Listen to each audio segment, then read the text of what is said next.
A couple of years ago, January 5, 2017, I think it was, yung president natin noon, si President Duterte, made a proclamation. Ito ay proclamation number 124, declaring the month of January as Bible Month. Shortly thereafter, through the initiative of a certain senator, Republic Act 11163 was passed into law, declaring the last Monday of January of each year as National Bible Day. Kilala niyo ba kung sinong senador yon? Yes, si Manny Pacquiao. Yung pong legislation na yon was signed into law last December 20, 2018. The Bible was not born, of course, or made in January. Hindi po nalikha o nagawa yung Bible noong January, and I'm not aware of any historical relevance of the month of January attached with the Bible. In the time of then President Marcos Sr., kasi ngayon President Marcos din tayo, kaya lang Junior, it was celebrated during the first Sunday of Advent and the last week of November. Yan, so yun yung National Bible Sunday and National Bible Week. From then, yung date ay medyo nagkaroon ng konting changes. Okay? And today, a couple of years later, by legislation, sineselebrate po natin yung Bible Month sa January. We praise God that we can celebrate Bible Month, regardless of the historical relevance or facticity, if any, of the date. Yung pong mabigyan tayo ng pagkakataon upang i-celebrate, it's something that we should praise God for. Lalo na in an age in which Christianity is relentlessly attacked from all sectors. It's certainly a great blessing that we can celebrate Bible Month. But what is the Bible? Pastor, kailangan pa bang i-memorize yan? Sabi nga sa radyo, salita ng Diyos, it's God's Word. And we can use that definition sa ating understanding ngayong umagang ito. And I think it's a good understanding of what the Bible is. Pero how did it come to be? Paano ba tayo nagkaroon ng Bible? Well, time does not permit us to study all questions pertinent to the study of the Bible. So with your indulgence, I'd like to focus on the value of the Bible for us and the next generation. Hence, I entitled my message this morning, The Bible to the Next Generation. So inaanyayahan ko po ang lahat na tumayo sa pagkakataong ito dahil atin pong babasahin ang salita ng Diyos na na matatagpuan sa Acts chapter 2 verse 42. At ito po ay sa New American Standard Translation. At kung handa na po ang lahat, sabay-sabay po nating basahin. Let's go!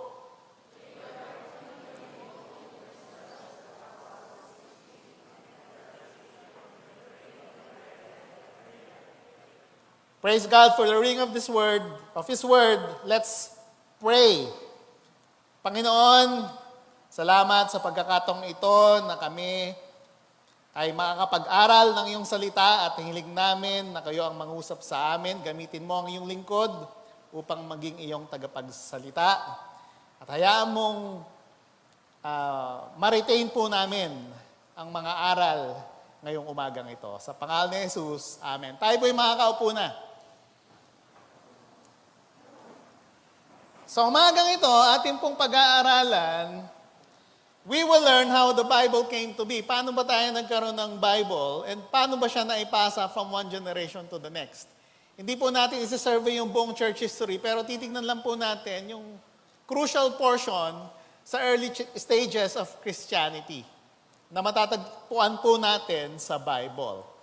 I pray that we will be able to find our role in bringing the Bible forward to the next generation. In Acts chapter 2, we see the Holy Spirit has just descended upon the apostles. Empowered, the apostle Peter preaches, and thousands come to faith in Jesus. Thereafter, the believers gather, and when they do, this is what they did.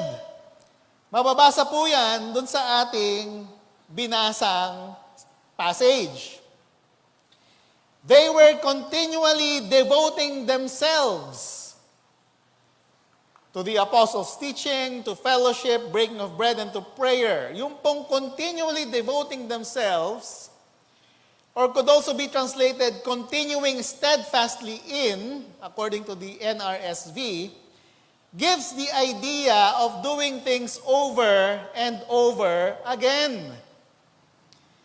It is not a one-time thing or a seasonal thing, but rather, they did not stop sa kanilang pag-aaral sa apostles' teaching. They were passionate about the apostles' teaching. Hindi lang yun. Actually, to fellowship, to breaking of bread, and also to prayer. Pero we will focus this morning sa apostles' teaching. By now, you might be wondering, how does this relate? Sa Bible, we're celebrating Bible month. I hope you listen carefully. This is how it all relates. What is the apostles' teaching? To answer this, let's go back to the Gospels. In John chapter 14:26,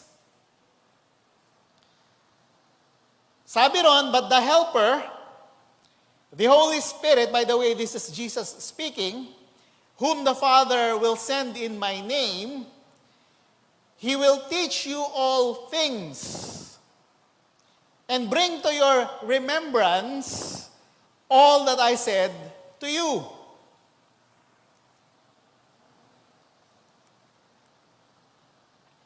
Note the phrase, bring to your remembrance all that I said to you. This is the key. It is the Holy Spirit who shall make the apostles remember Jesus' own teachings.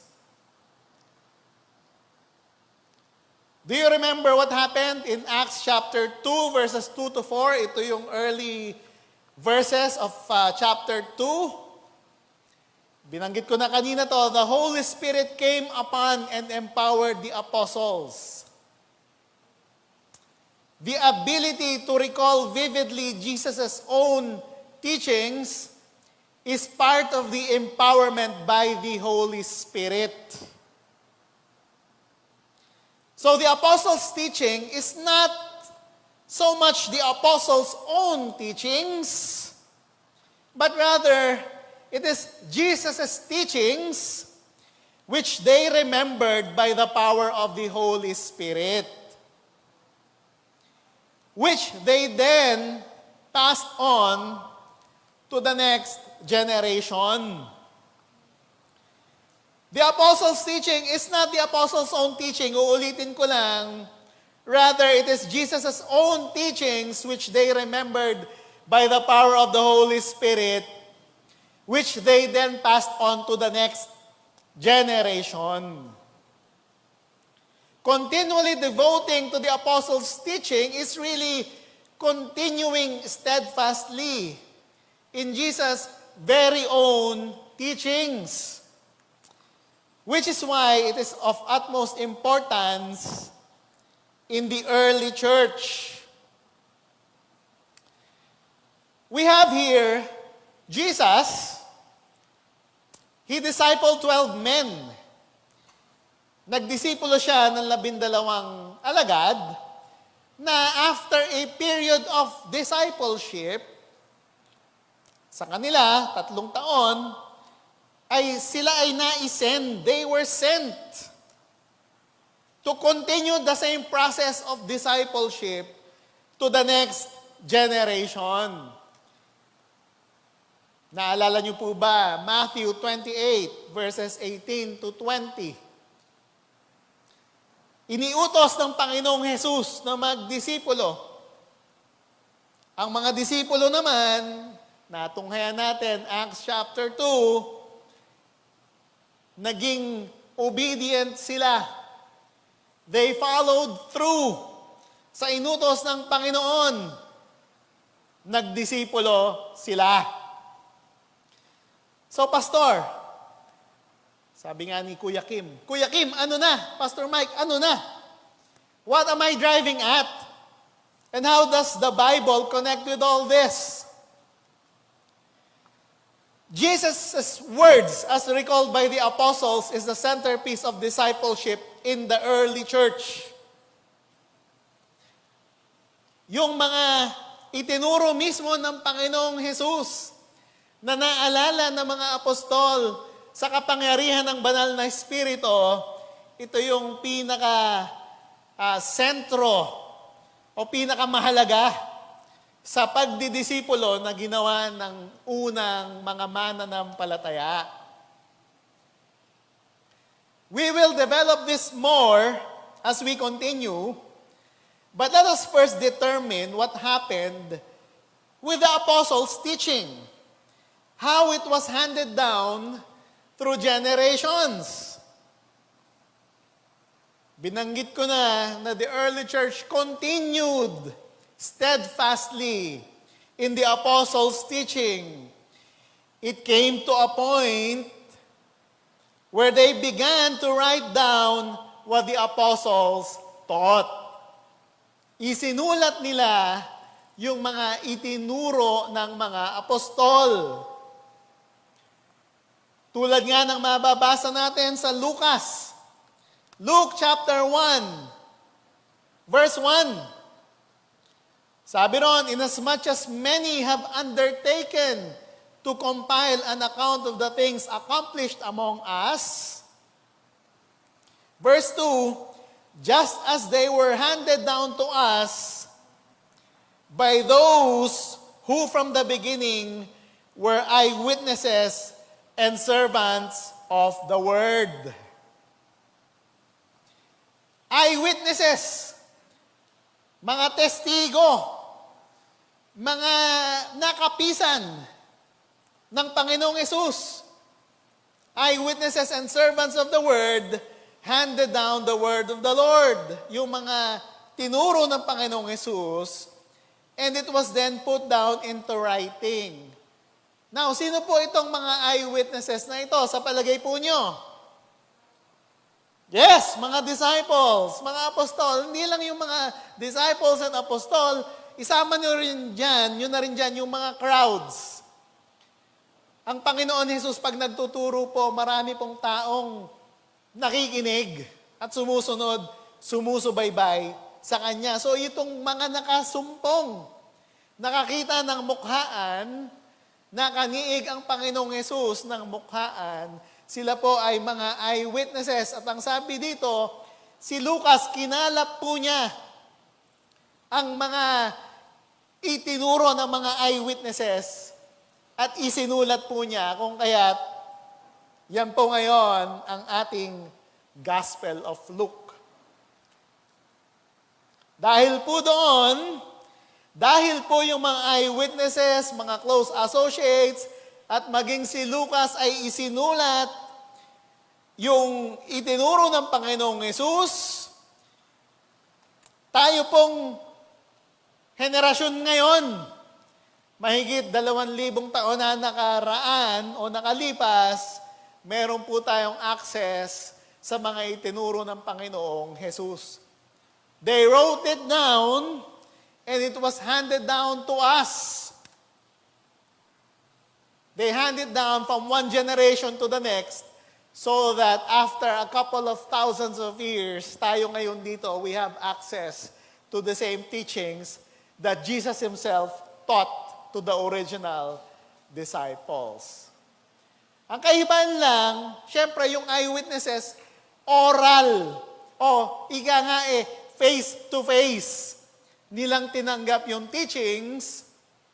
Tayo ngayon, written form na natin tinatanggap ang teachings.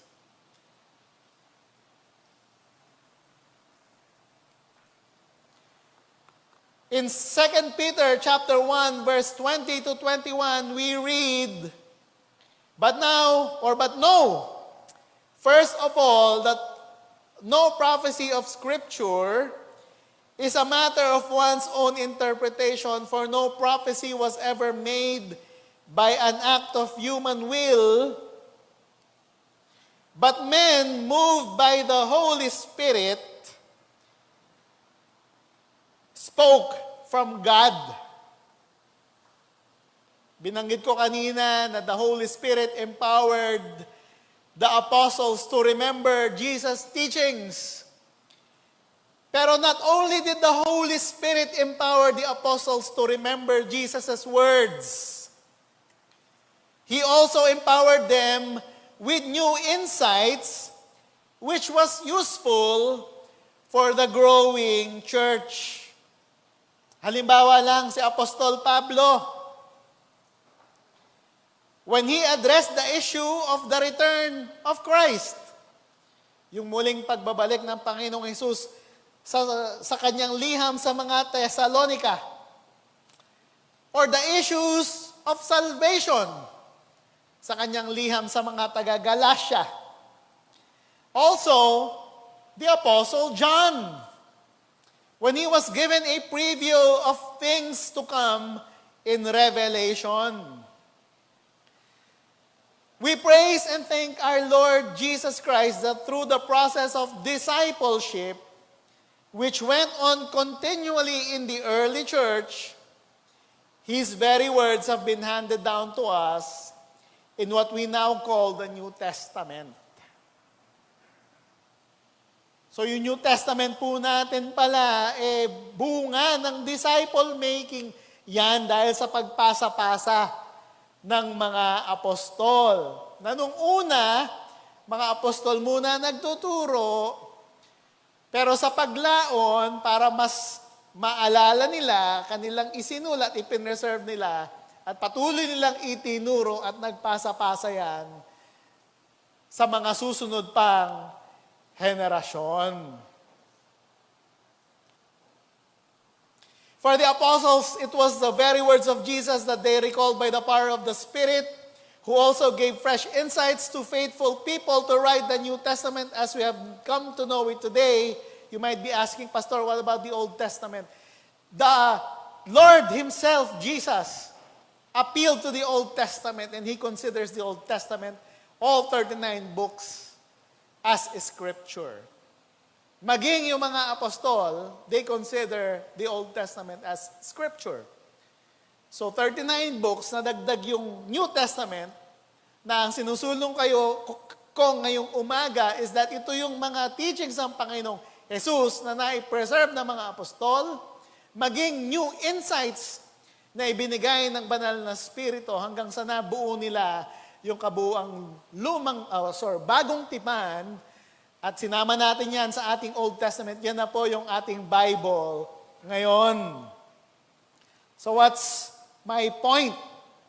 Or second point na gusto kong ipasa sa inyo sa umagang ito. The Bible is a product of passing on faith in Christ or passing on teachings of Christ to the next generation. Yung Bible as we have it. The Bible, therefore, is intertwined inextricably. Pang twister po yun, to discipleship. Pastor, ano sa Tagalog yun? I-google nyo na lang kaya. Hindi. Yung pong Biblia ay kambal tuko. Yun na lang siguro yung ilalapat kong translation. Sa pagdidisipulo. So inseparable po yan.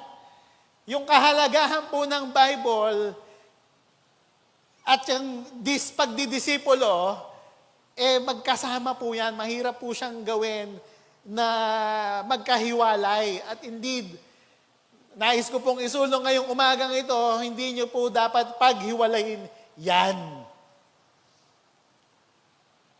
Ipagpamanhin nyo po, dahil tayo mga Baptist, nasanay po tayo na 3 points.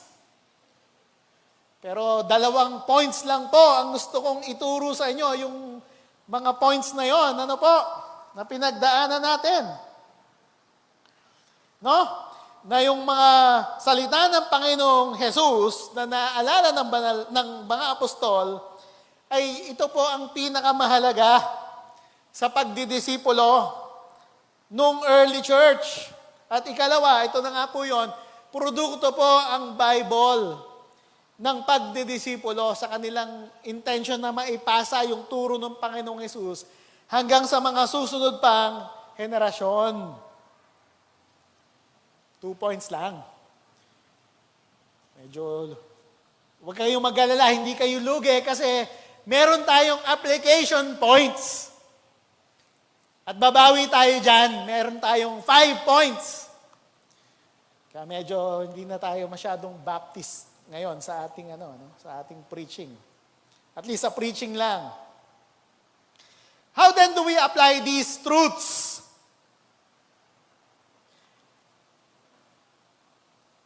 Paano natin i-devote ang sarili natin continually?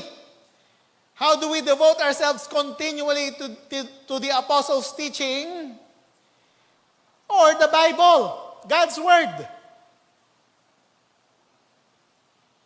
How devoted are we to God's Word? Deboto ka ba? Deboto ba tayo? Pastor, deboto. Just last week, merong mga nag-celebrate ng kanilang yearly na ginagawa. Sa bandang Maynila, ito, I think you're aware of this. Ganun sila ka-passionate, ka-devoted sa kanilang ginagawa. So, bandang January yan. Yung iba naman, kada Abril yata yun, kung kailan tayo nagse-celebrate ng ating, Holy Week.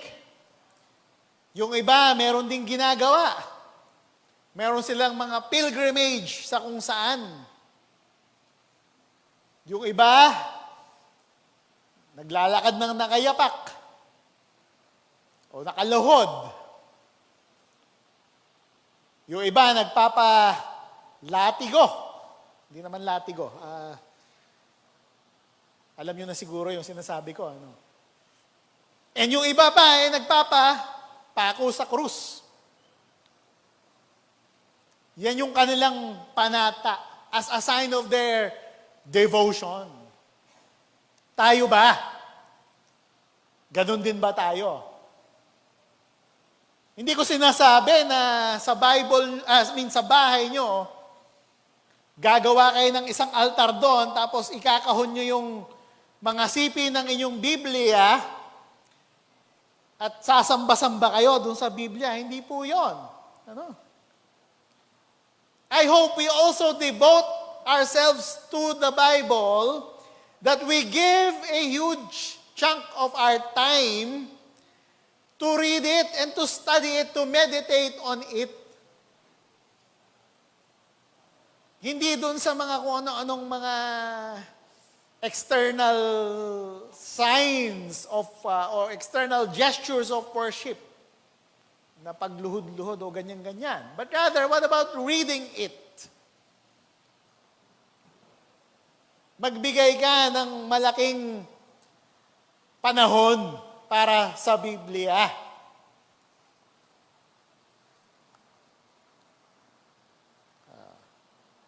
Yan, so, application point 1, sumobra na, no? Let's devote ourselves to the Bible, give the Bible a huge chunk of our time, and let's study it deeply, meditate on it. Secondly, when we read the Bible, and when we study it, matanong ko lang, do we read it to the point that we hear God? Of course, maganda yon, ano? Mag-aral ka ng Bible para malaman mo kung ano gustong sabihin ni Lord sa'yo. So that you will act accordingly. Of course. Halimbawa lang, you find yourself sort of deciding, mag-a-abroad ba ako o dito lang ba ako magtatrabaho? Pardon me, kung meron po sa inyong nasa ganong decision point ngayon, unintentional po yan, na-tsempo lang.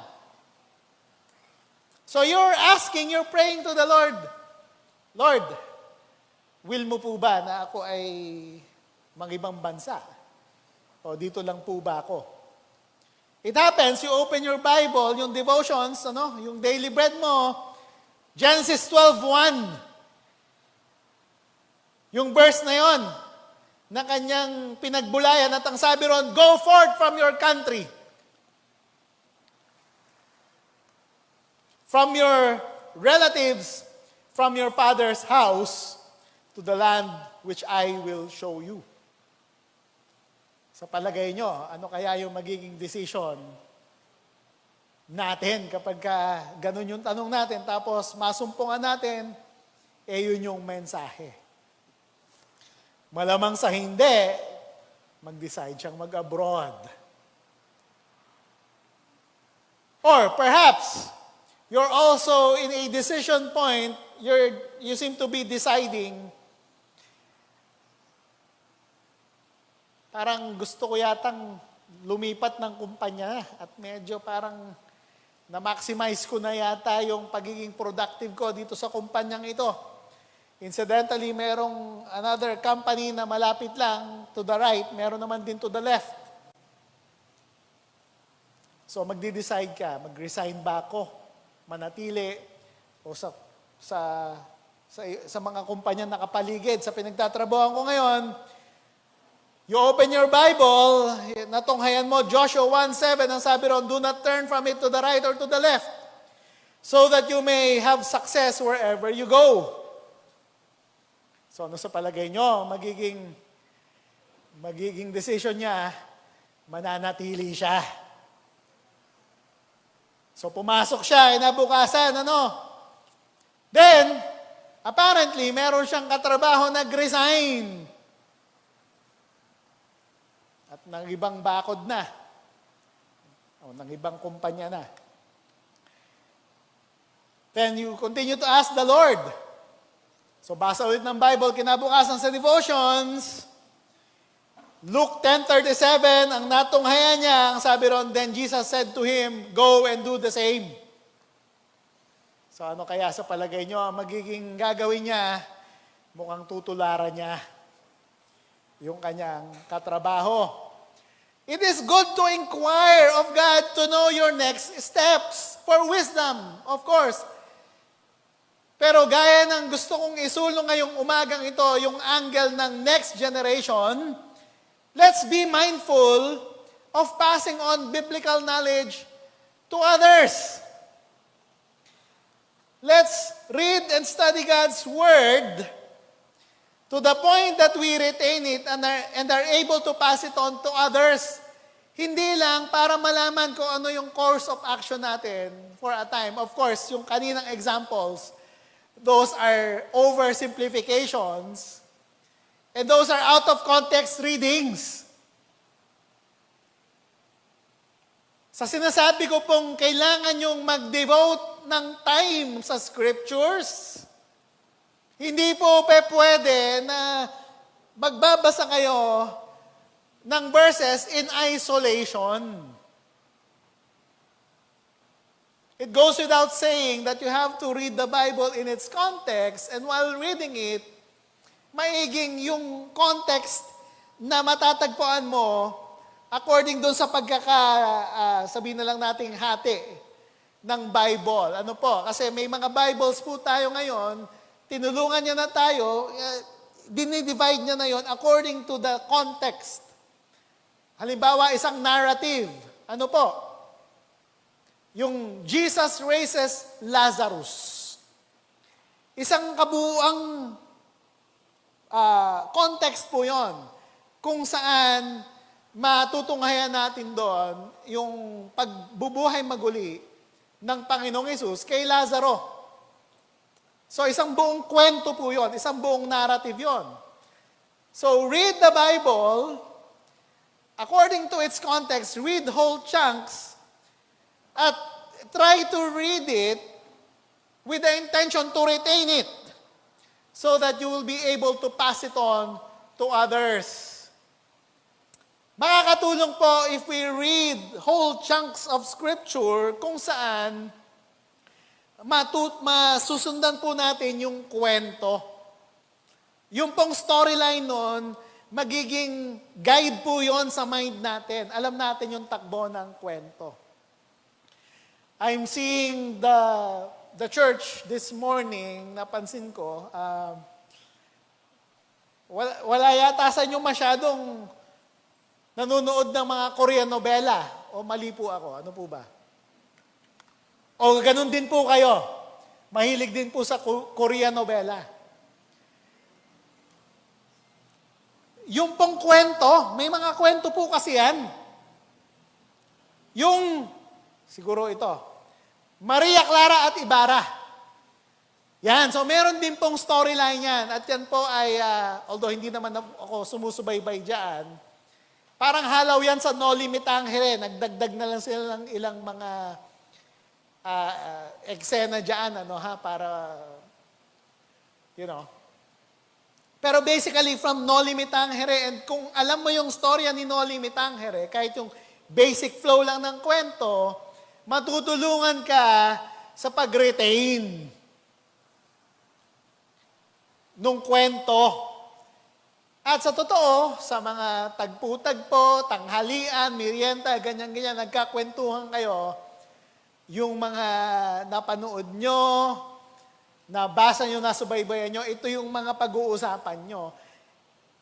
And mind you, naaalala nyo, ganun din ang subukin nating gawin with the Bible. Kanina, binigay kong halimbawa yung Jesus raises Lazarus. What about yung Jesus and Nicodemus, yung kanilang pag-uusap, kanilang pagkikita? Isa ring narrative yan, isa ring kwento yan. What about Jesus on the cross with the two thieves?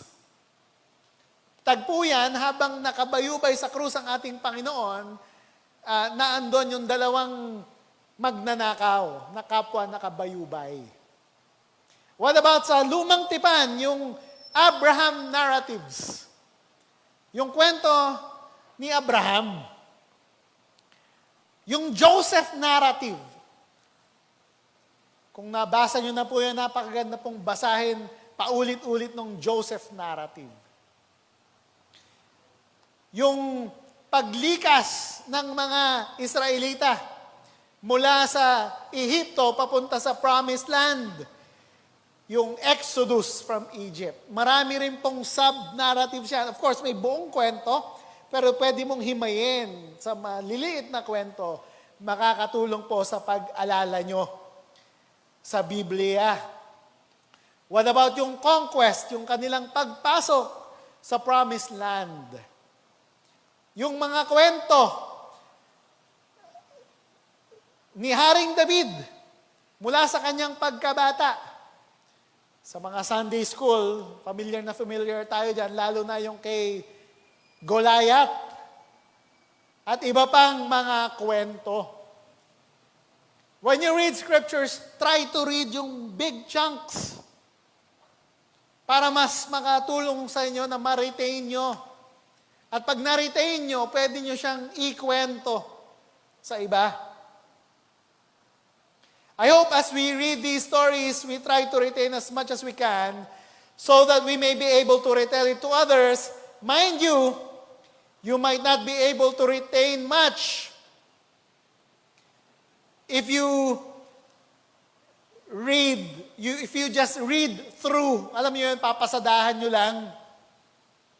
You must read it again and again, over and over again. Which brings me to my third point. The early church continually devoted themselves to the Bible, to God's Word, Jesus' very words, as they recalled it and as the apostles recalled it and as the apostles taught it by the power of the Holy Spirit. Let's note that the ability to remember Jesus' words, God's Word, sabihin na rin natin, Bible, as we have read in John 14:26, is by the power of the Holy Spirit. Yung palang kakayanan na i-retain ang salita ng Diyos. Sa kapangyarihan pala ng banal na Espiritu yan. Some have understood the power of the Holy Spirit as signs and wonders. Like healing. Pagpapagaling ng may malubhang karamdaman. O di kaya panghuhula ng mangyayari sa hinaharap, foretelling the future. Pero tulad na nabasa natin, yung palang kakayanan upang maalala at ma-retain sa ating alaala ang salita ng Diyos ay empowerment yan mula sa banal na Espiritu. When we read the Bible, let's pray. Tayo po'y manalangin. Let's ask the Holy Spirit to empower us in order that we may retain much of what we read. Maaring may tanong kayo. O maaring sinasabi nyo, "Ay, salamat. Pastor, mananalangin ako at pag ako ay in-empower ng banal na Espiritu, mababasa ko na siya minsanan lang, papasadahan ko, and instantly and miraculously, maaalala ko na."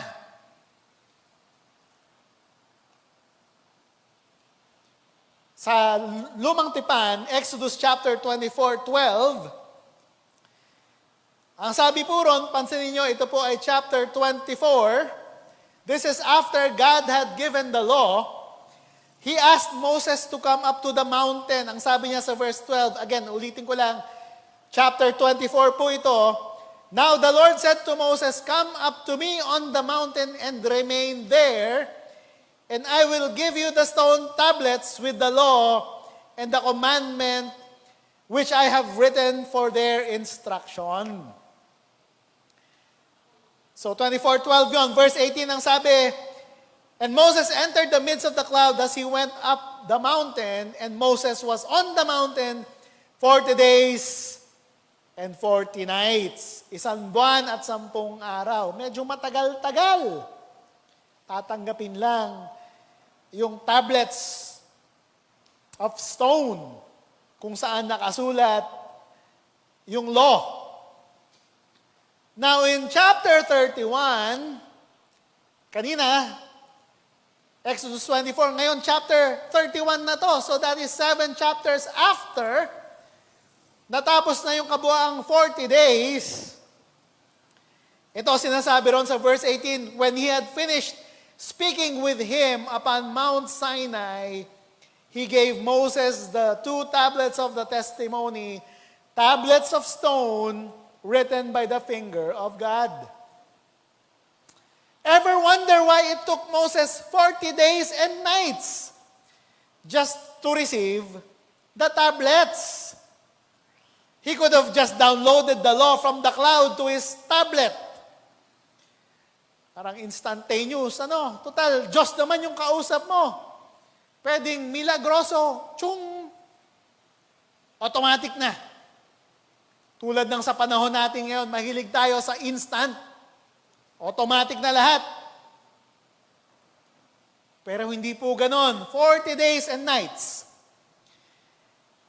Hindi lang po yon. Nung sila po ay lumikas mula sa Ehipto, the Exodus from Egypt, they weren't teleported instantaneously to the promised land from Egypt. Hindi yung isang iglap, bigla silang nawala. Kamukat-mukat nasa promised land na sila. Hindi po ganun ang nangyari. They had to cross the sea. Pero bago sila tumawid sa dagat, meron munang mga salot na nangyari. At nung sila'y nakalikas na, umabot sila sa dagat at kailangang mahati muna yung dagat, saka sila tumawid. At nung nakatawid na sila ay namalagi sa ilang. The point I'd like to make here is that sometimes we view or hope that God works miraculously each time and that no hard work or labor must be required from us. But that's not the case. Yes, the Holy Spirit empowers, but the apostles had to meet together regularly. They even had to pray for empowerment in order for them to do the task that God had assigned to them. The Holy Spirit then empowers us to be obedient and diligent to do things which we normally would not do. If normally we are lazy with reading the Bible, kung madalas tinatamad tayo magbasa ng Biblia by the power of the Holy Spirit, we can overcome our laziness and become diligent students of God's Word. This is why in our text, it says there, they continually, patuloy, paulit-ulit, they did it over and over again.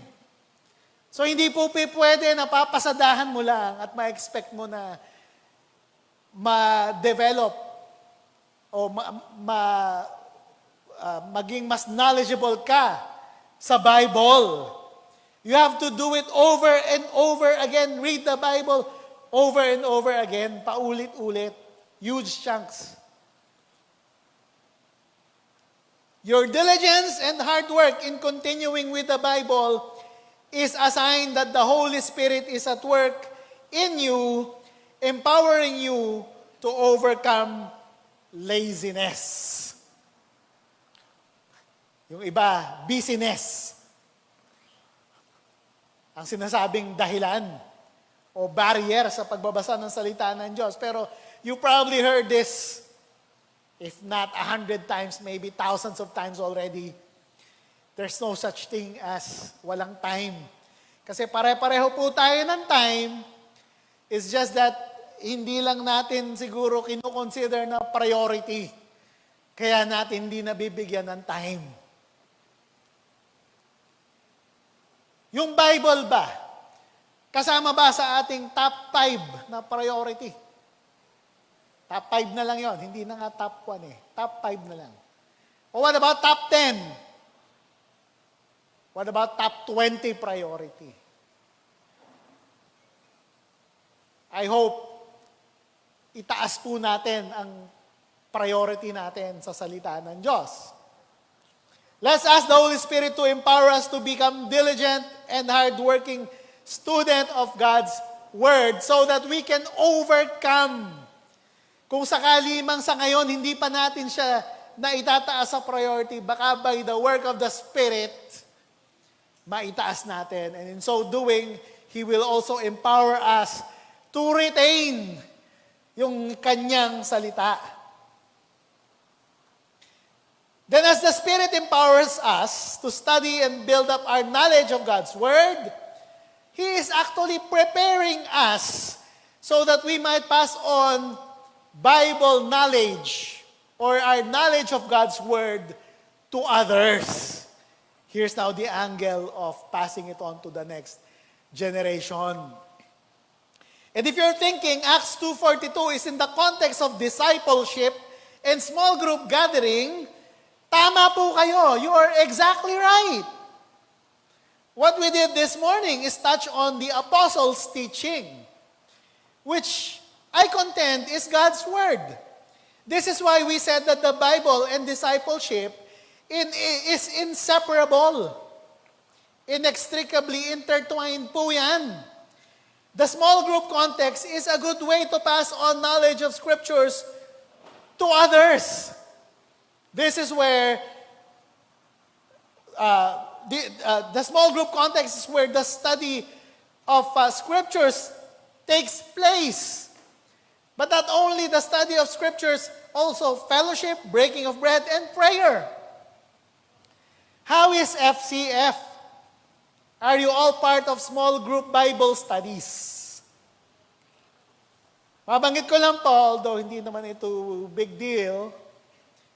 Over the last couple of years, napuna ko lang, parang nagkaroon tayo ng rebranding.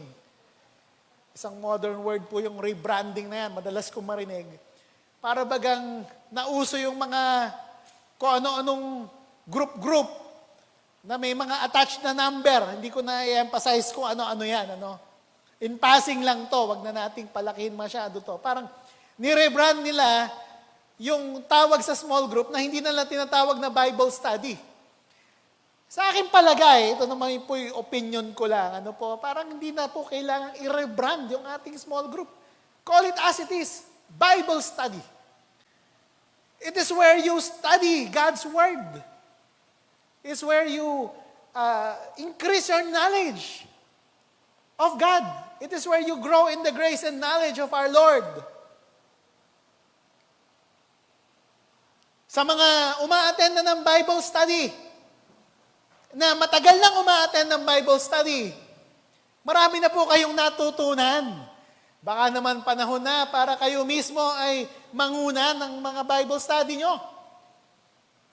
Maging leader na rin kayo sa iyong mga small groups na bubuksan.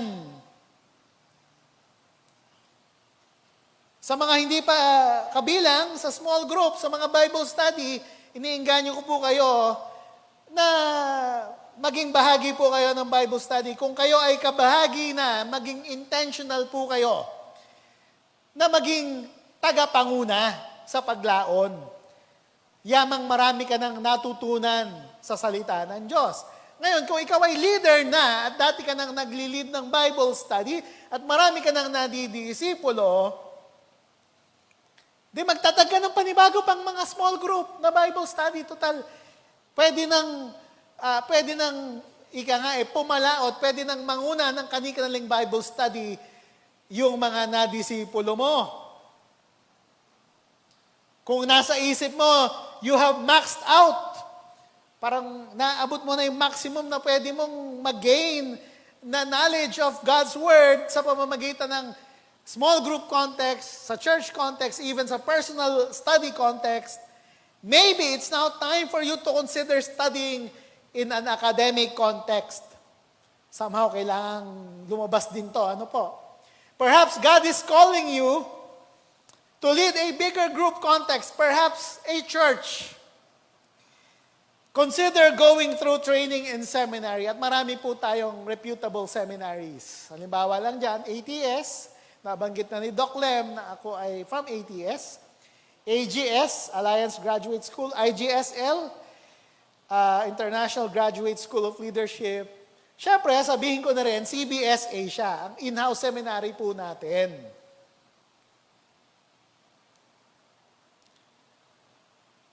So yung fourth application point, balikan ko lang by way of sort of a review. Let's part of a small group Bible study and I try to give you some kind of a progression ng pwedeng mangyari when you are part of a small group Bible study all the way to the point na you sense God's call for you to study the Word more deeply in an academic context in which after ma-prepare ka, ma-equip ka, you will be prepared to handle a church. Parang pagpapastor na yon. Although hindi naman necessary na quote-unquote full-time pastor. Si Dr. Lem, nakakatuwa na siya ay medical doctor pero yung kanyang function sa ginagampanan ay parang sobra-sobra pa sa isang pastor. CBS Asia has a handful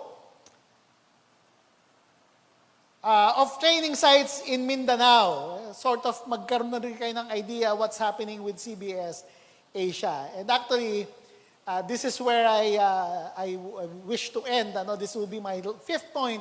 The last application point is to pass on the faith and knowledge of Jesus to the next generation, both individually and as a church. And I thought I already gave some points. In particular sa Bible study context o sa small group context kung saan maari kayong individually mag-grow sa salita ng Diyos. Pero what about as a church? I just mentioned, may mga training sites ang CBS Asia sa Mindanao. Marami kaming estudyante ron. We have over 70 students there, all active. Could God be preparing our students in Mindanao to do something big? Baka merong gustong pagawa si Lord sa CBS Asia kung kaya't marami kaming naitatag na training sites doon at hindi lang sa maraming naitatag, bagkus marami pang mga nag-aaral ng pagpapastor doon. So ano yung mga possibilities doon? So here are some possibilities. Sorry, medyo na-late ako sa pag-click. I get carried away sometimes at hindi ko na nasusunod yung flow. Pero anyway, one of our training sites in Mindanao is in Cotabato. It is in Matalam. I hope nababasa nyo. I hope malinaw pa yung mata nyo. Kasi yan po ay nasa Linaw. Matalam, Cotabato. Yan. Okay? So sa mapa, actually, masi-search nyo po siya sa Google, lalabas po yan. Linaw Baptist Church. May mga estudyante po tayo dyan. And is God really trying to prepare Linaw Baptist Church, yung mga estudyante dyan, to plant some place? Saan kaya magandang mag-plant ng church? There is one church, or one place in Bicol, sa Labo, Camarines Norte. Hindi kaya si God ay hinahanda ang Linaw Baptist Church to plant Labo Baptist Church.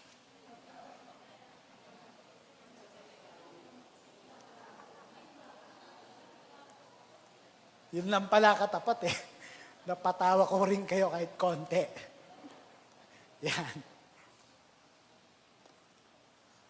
Meron tayong church. At ito ay matatagpuan sa Malasin, isang sityo, isang barangay sa Cotabato. Hindi kaya dito sila tinatawag sa Buenas Suerte. No? Makapagtanim doon ng Buenas Suerte Baptist Church. Itong location na to, wala pa ring church at medyo interested ako mag-plant dito. At kung tinatawag kayo ni Lord, sama kayo sa akin sa sitio Inuman sa Antipolo. Po yung pagkatapos ng Inuman Baptist Church, meron din sa La Union, Nagtagaan. So, pagkatapos ng Inuman Baptist Church ang na-plant, Nagtagaan Fellowship na.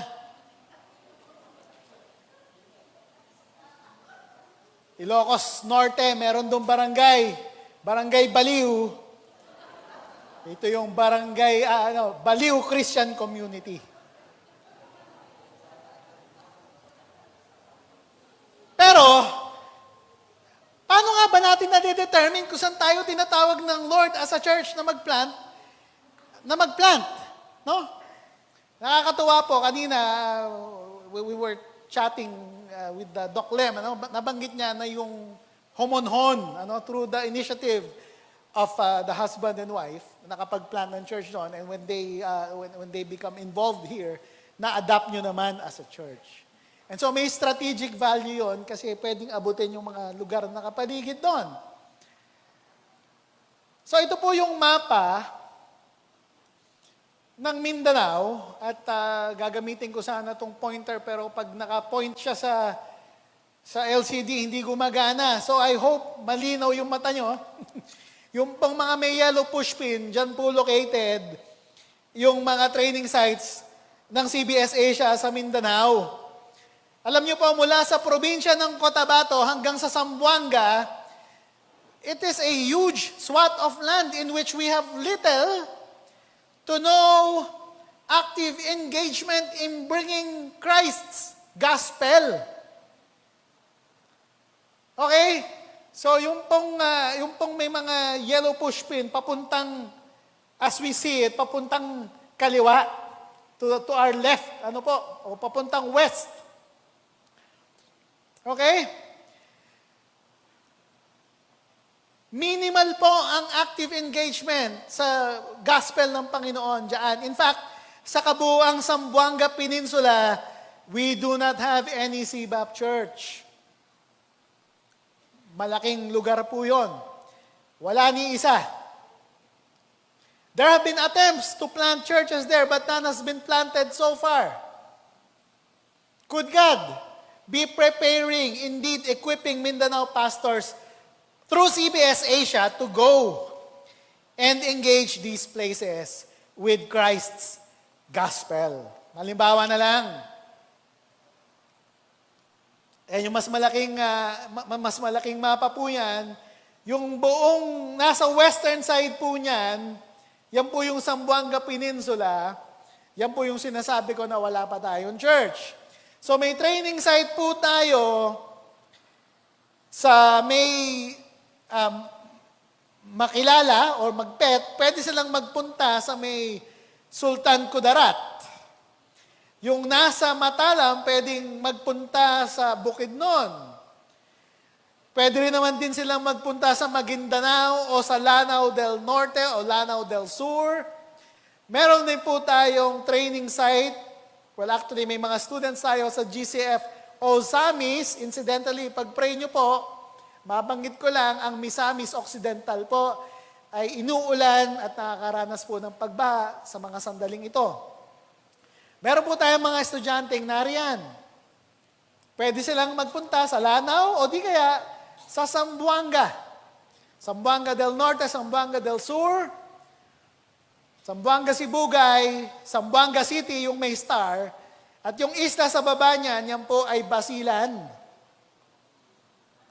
Hindi kaya hinahanda ang CBS Asia, well at least yung mga pastor na graduate, na sila humayo para magpasa ng salita ng Diyos sa susunod na henerasyon dito sa lugar na to sa Zamboanga. Meron po akong kaibigang pastor.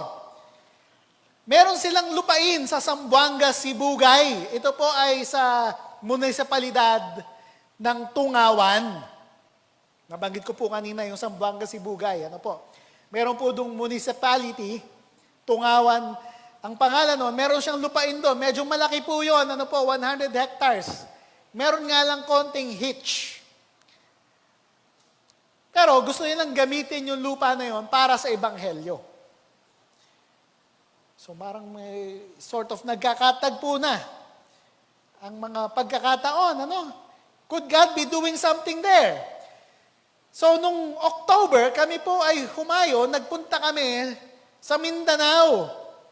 So lumipad po kami ay nagland sa Davao, at mula Davao kami po ay nagbus sa puntang Jensan. Mula sa Jensan,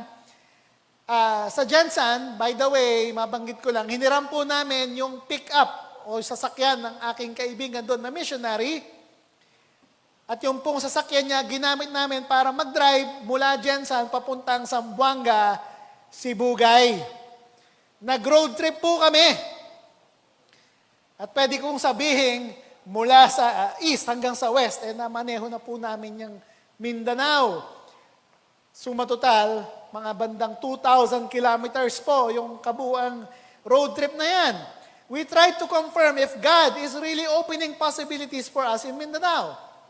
Thereafter, matapos po nung trip ko na yon, I was invited to preach in GCF North. And when I mentioned Zamboanga, Sibugay, it immediately rang a bell to one of their members. One of their members, who incidentally, doctor din, cardiologist, tsaka oncologist. Couple din sila. Na taga doon, at siya po ay taga Zamboanga, Sibugay, incidentally, at care to hasten a guess. Care to hazard a guess, kung saang town sila o sa municipality sila sa Zamboanga, Sibugay. Sila po ay taga Tungawan. The same place in which yung pastor friend ko, merong 100 hectares na lupain na gustong paggamit sa ministry. So ngayon, yung doctor couple na to na taga GCF North ay part na ng team na ini-organize ko, fino-form ko upang mag-pray, mag-envision ng pagkilos dito sa Zamboanga Peninsula. Akin pong I tried to sell the vision to some of our students. Dahil sila yung mga taga doon, sila yung the same language, the same people group. I tried to sell the idea of going to Zamboanga. Apparently, we have a student who is from Zamboanga del Sur. Next door province ng Zamboanga, Sibugay. By God's grace, siya po ay nag-yes, Lord. Sabi niya, yes, Pastor, willing po akong mag-plant doon ng church. Late last year, I got a message from Doc Clem. Hindi naman kami masyadong ganun ka-updated sa isa't isa. Pero he just reached me, and he's a friend from way back, binanggit niya na kanina yon,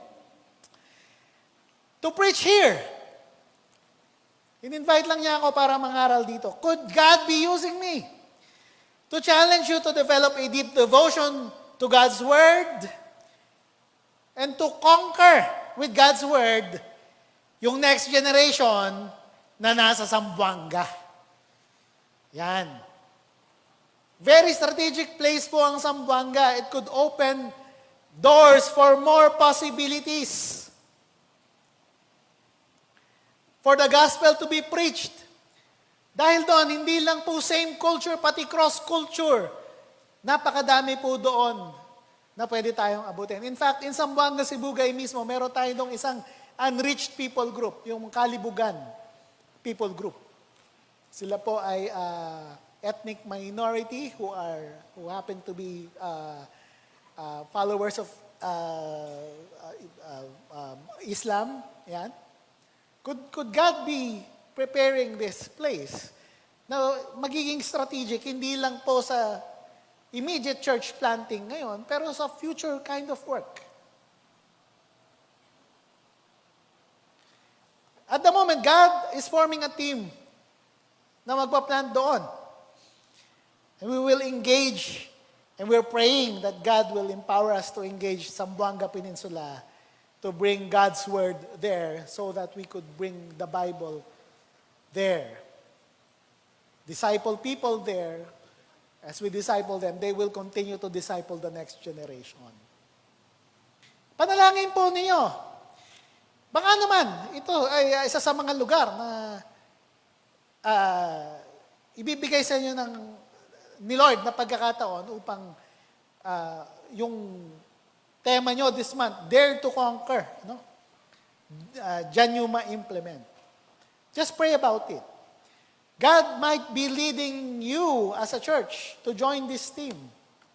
So that collectively as a team, kung makakabuo tayo ng team, we can bring the Bible to the next generation of believers in Zamboanga Peninsula. I'd like to summarize everything that I just said this morning by way of closing. Jesus' words, as recalled by the apostles, is the centerpiece of discipleship in the early church. The Bible is a product of passing on teachings of Christ to the next generation. The Bible is intertwined inextricably to discipleship. To apply it, let's devote ourselves to the Bible, give the Bible a huge chunk of our time, give time to read it. Let's read and study the Bible to the point that we retain it and are able to pass it on to others. Let's ask the Holy Spirit to empower us to become diligent and hardworking students of God's Word. Let's be part of small group Bible study. Let's pass on faith and knowledge of our Lord Jesus Christ to others, both individually and as a church. And as a church, since may Monday fasting time kayo, pag-pray nyo na rin yung possibilities na ini-open niya sa Zamboanga Peninsula. Let's pray. Panginoon, we thank you for this morning, for how you've given us some insights into your word. Kung paano niloob na sa proseso ng pagdidisipulo, nagkaroon kami ng access to your word, which we have in the Old and the New Testament. Allow us to use this sa pag-disciple sa susunod pang mga tao na hindi pa nakakakilala sa iyo, so that sila man, ma-disciple namin to the point na maipapasa rin nila sa susunod pang henerasyon. And we even pray that you allow us to pray about yung mga nakatira sa Zamboanga Peninsula na hindi pa nakakakilala sa iyo. Allow us to just perhaps form a team, even just pray for these people so that in time we will be able to engage them, to conquer this place with your word and disciple the next generation. In Jesus' name we pray, amen.